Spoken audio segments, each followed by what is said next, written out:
तर अशी माहिती मिळते की हर्निया हायड्रोसिल सर्कमसिजन आणि अपेंडिसायटिस म्हणजे सर्जरीच्या ट्रेनिंगमध्ये पहिल्या वर्षी फर्स्ट इयर रेसिडेंट हे डॉक्टर जे शिकाऊ डॉक्टर हे तिन्ही सर्जरीज करतात, चारही सर्जरी.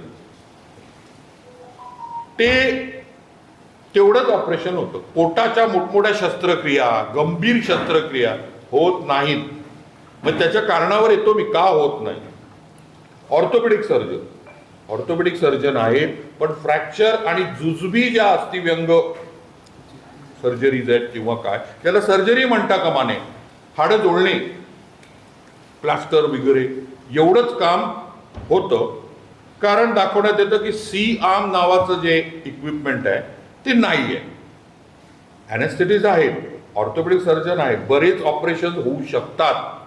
मग हे का होत नाहीत, तर इथे इंटेन्सिव्ह केअर नाही आहे. आज कसं आहे, पूर्वी सगळंच 30 वर्षापूर्वी 35 वर्षापूर्वी सगळ्या अडीअडचणीवर मात करून डॉक्टर्स हे करत होते ऑपरेशन.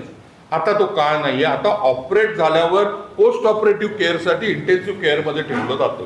मग इथे मुळात इंटेन्सिव्ह केअरच नाही. ट्रॉमा केअर हे दाखवलं खोटं, पण ते कागदावर आहे. आणि इंटेन्सिव्ह केअर नाही आहे.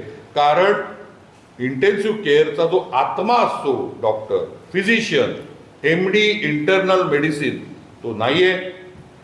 गेला बाजार MD ॲनेस्थेटिस्ट. आता आजकाल या प्रकारच्या डॉक्टरना इंटेन्सिव्हिस्ट असं म्हटलं जातं, जे ICU मॅनेजमेंट करतात.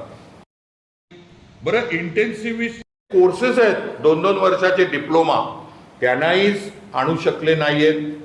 पण त्यांना दाखवायचं असं आहे की हे हॉस्पिटल सुसज्ज आहे. मग माहितीच्या अधिकारात अशी एक माहिती मिळाली, गेल्या 3-4 महिन्यात 748 रुग्णांना 108 द्वारे गोवा मेडिकल कॉलेजकडे धाडलं गेलं. म्हणजे ह्याचा जर स्ट्राईक रेट आपण म्हणतो ना प्रति ओव्हर, तसं प्रतिदिन 6 रुग्ण. बरं, हे 108चे प्रायव्हेटली कोण कोण गेले आपल्याला माहित नाही.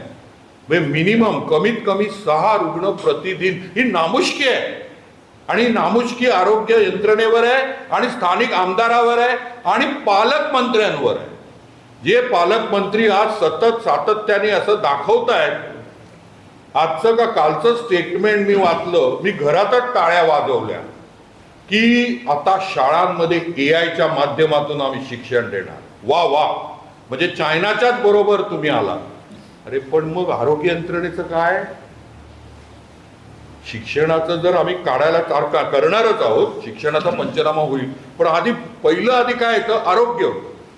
तर उपजिल्हा रुग्णालय म्हणजे डेफिनेशन काय, सब डिस्ट्रिक्ट हॉस्पिटलचं मोर दॅन 100 बेडेड. अजून कुठे कुठे आहेत? एक कणकवलीत आहेत, एक शिरोड्यात आहेत. शिरोड्यात तर म्हणजे ही सगळी जी हॉस्पिटल आहेत ना, ही दवाखाने आहेत, त्यांना हॉस्पिटल म्हणता येणार नाही.